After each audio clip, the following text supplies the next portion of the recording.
Malaysia kita punya, kita jaga sama-sama. Cintai Malaysiaku, kita jaga kita. Denyut nadi suara rakyat bergema di channel ini.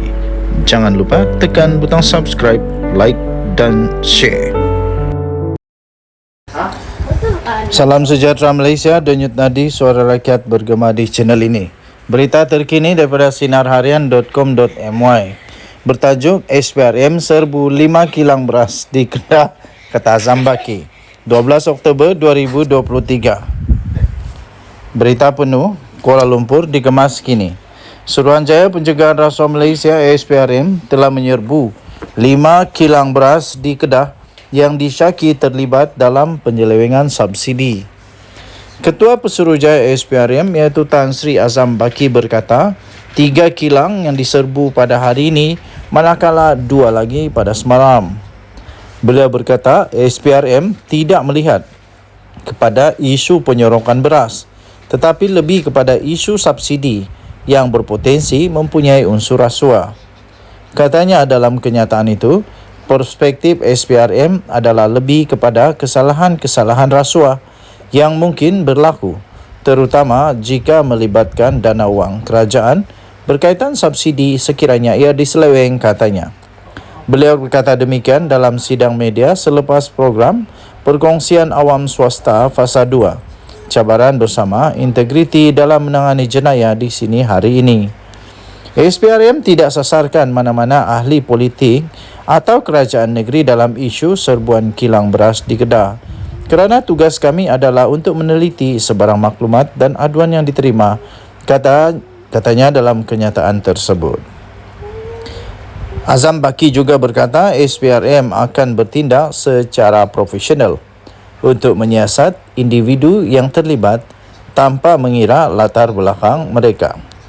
Beliau berkata SPRM perlu meneliti dokumen seperti tuntutan untuk melihat jika terdapat unsur penyelewengan dan akan memanggil pihak yang mengawal selia padi bagi membantu siasatan kes berkenaan. Mengulas mengenai siasatan SPRM, membabitkan seorang ahli perniagaan bergelar Datuk dan rakan kongsinya yang ditahan bersama dengan wang tunai 38 juta ringgit Malaysia pada Julai yang lepas. Azam berkata kes itu sedang disiasat oleh pasukan petugas yang dianggotai oleh pelbagai agensi kerajaan termasuklah lembaga hasil dalam negeri. Pada 25 Julai yang lepas, lelaki yang bergelar Datuk serta rakan kongsinya ditahan pada OP 82 ACE dan emas seberat 200 kg bernilai kira-kira RM60 juta ringgit Malaysia serta 17 kereta mewah telah dirampas. Sementara itu, sumber SPRM memberitahu agensi tersebut kini menumpukan siasatan berkaitan penyelewengan pemberian subsidi kepada petani yang menjual beras tempatan ke kilang yang dilesenkan. Serbuan SPRM terhadap 5 kilang beras di Kedah semalam dan hari ini adalah bagi mengesan aktiviti penyelewengan pemberian subsidi beras tempatan yang disyaki menipu resit pembelian padi di kilang terbabit. Penyelewengan dalam tuntutan subsidi ini disyaki berlaku apabila jumlah berat padi yang dijual di kilang tidak sama dengan nilai subsidi yang dibayar kepada petani. Katanya, sambil menambah resit pembelian dan jumlah berat padi disyaki sengaja dipalsukan dengan melipat gandakan jumlah jualan.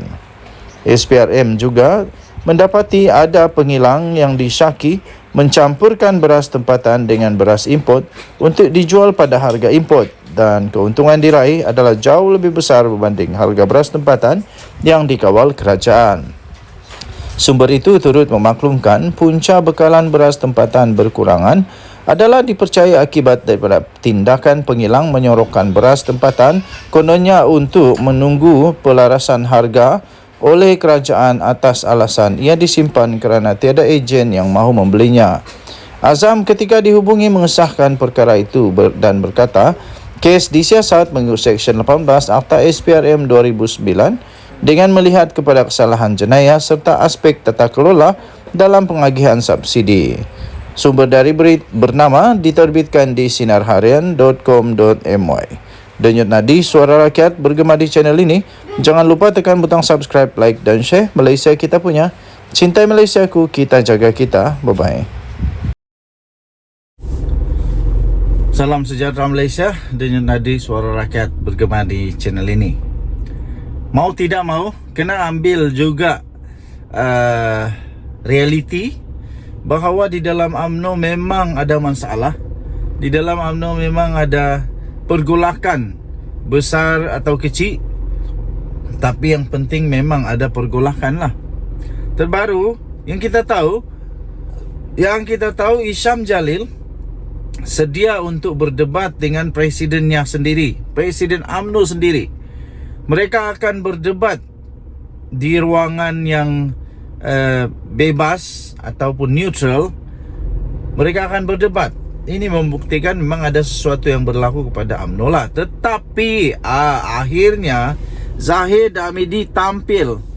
Dia memberitahu media bahawa dan mengakui kepada secara terbuka bahawa di dalam UMNO itu ada banyak pengkhianatan. Ada banyak yang khianat. Ada banyak yang telah khianat parti. Itu kata Datuk Seri Zahid Hamidi, Timbalan Perdana Menteri. Kepada semua ahli UMNO, anda setuju tak dengan kenyataan beliau itu? Iaitu terlalu banyak, terlalu ramai yang khianati parti. Siapakah yang telah mengkhianati parti? Siapakah senarai nama-nama yang mengkhianati parti ini, parti UMNO ini? Menerajui Kementerian Kemajuan Desa dan Wilayah KKDW memberi ruang kepada Datuk Seri Zahid Hamidi menambah baik beberapa perkara dalam usaha untuk memajukan desa, memperkasati VET serta mempertingkat kebolehpasaran belia. Ia bukanlah satu tugasan yang mudah, mengambil kira pelbagai agensi di bawahnya yang mempunyai tanggungjawab yang besar untuk memikul amanah rakyat. Pada masa yang sama, Presiden UMNO itu menjadi sasaran utama oleh pembangkang serta orang dalam parti sendiri yang memerhatikan segala tindak tanduknya, terutama selepas membentuk kerajaan perpaduan pada hujung tahun yang lalu. Memang mau tidak mau, suka atau tidak, Datuk Seri Ahmad Zahid Hamidi, dia kena sedar bahawa dia telah pun menjadi sasaran, sama ada daripada musuh politiknya ataupun daripada dalam politik dalam partinya sendiri. Dalam wawancara selama hampir sejam, Timbalan Perdana Menteri berkongsi iltizam dan komitmennya kepada pengarang berita kanan Nur Azam Abdul Aziz, penolong pengarang berita Yusmizal Dolah Aling, dan juru gambar Hazrin Muhammad dan juru video Khairus Ramli untuk ke Cafe Ahad minggu ini.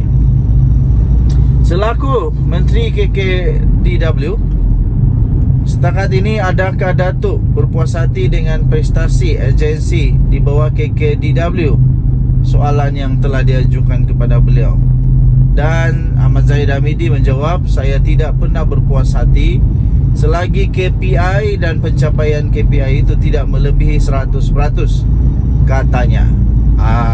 Jadi itu antara soalan yang seterusnya. Jadi selepas itu soalan seterusnya, sebelum ini kita dengar juga ramai jugalah yang nakal sikit bercakap pasal KKDW yang dulunya KPLB, satu kementerian yang sedap untuk orang politik.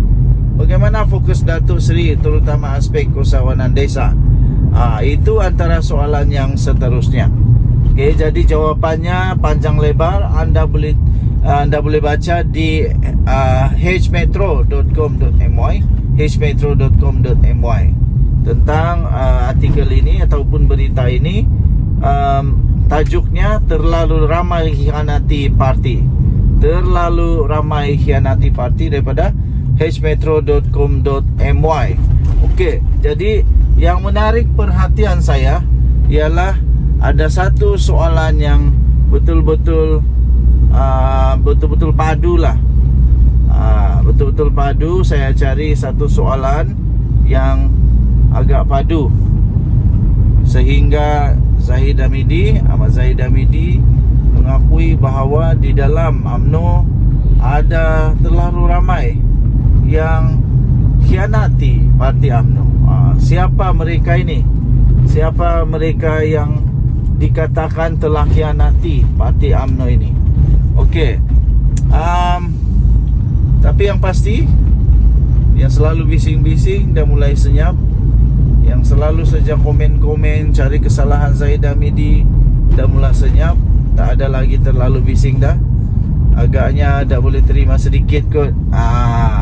Jadi tuan-tuan dan puan-puan yang dihormati sekalian,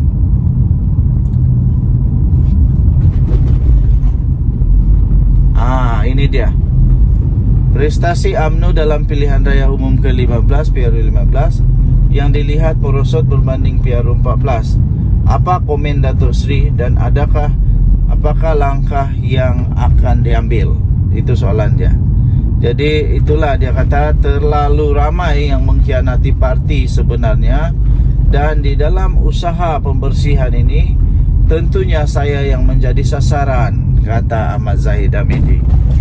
Itulah jawapan oleh Zahid Hamidi. Jadi kalaulah kamu rasa-rasa ada senarai panjang pengkhianat parti UMNO, kamu rasa siapa yang termasuk dalam senarai pengkhianat?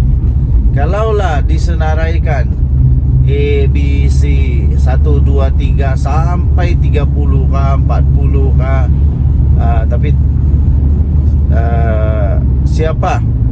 siapakah termasuk dalam senarai yang telah mengkhianati parti? Ataupun siapa senarai yang menjadi dalang, menjadi api dalam sekam, gunting dalam lipatan, jarum dalam peniti, jarum dalam peniti pula, ada domba dalam kambing, macam-macam lah.